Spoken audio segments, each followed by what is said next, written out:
Alright, so this is my magazine for the ZIP3. This particular magazine has had no issues with me.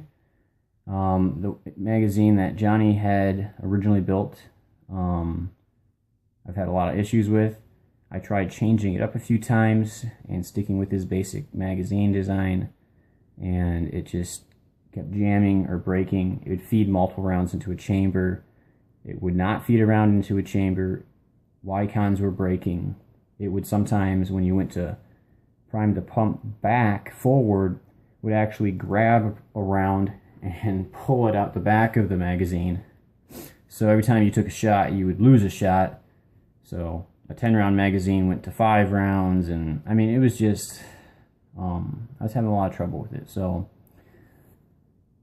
basically, I went ahead and kind of scrapped the whole design and started over. I left his internal pusher just because I actually like the pusher he has, minus this yellow rod that's sticking out the bottom. I'm using it just because I'm lazy and didn't actually figure out a way to put a rubber band into the middle and connect it to one of these rods, but that's really all you'd have to do to make an internal mag pusher.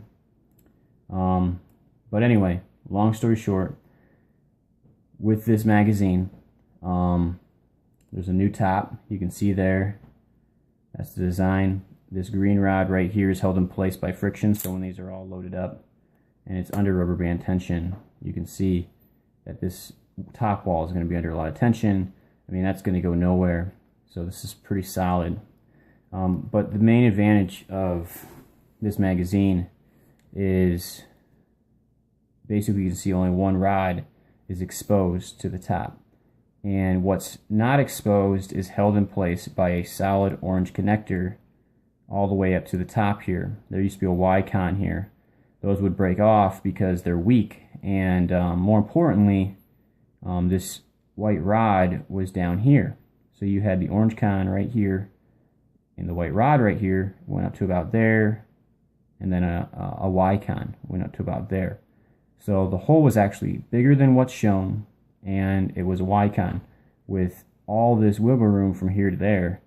So when you went to charge, with the priming rod, and you charged it forward, it would be pushing on the front here on a Y-con. So this second round right here would be getting pushed right here against a Y-con, and those would just break off. And when you went to pull back, well, you're pulling back on a Y-con, so it would grab the second round in here and literally yank it out the front. And so it was just troublesome. And so this design basically solves all those problems. So let's load it up. It's a 10-round magazine.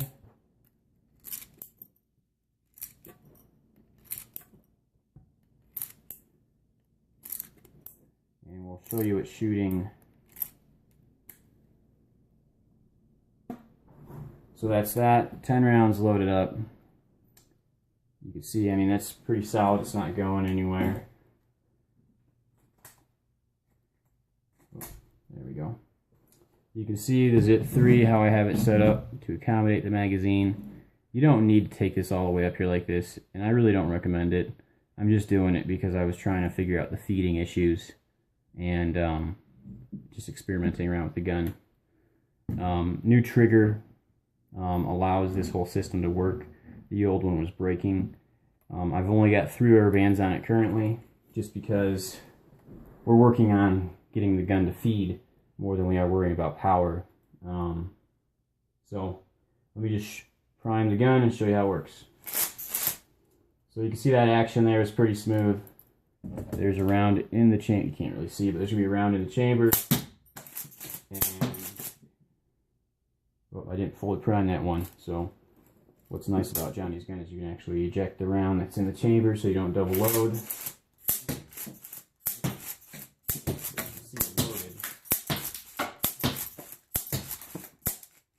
And that was the last shot. So no problems whatsoever. This magazine design is giving me no trouble whatsoever.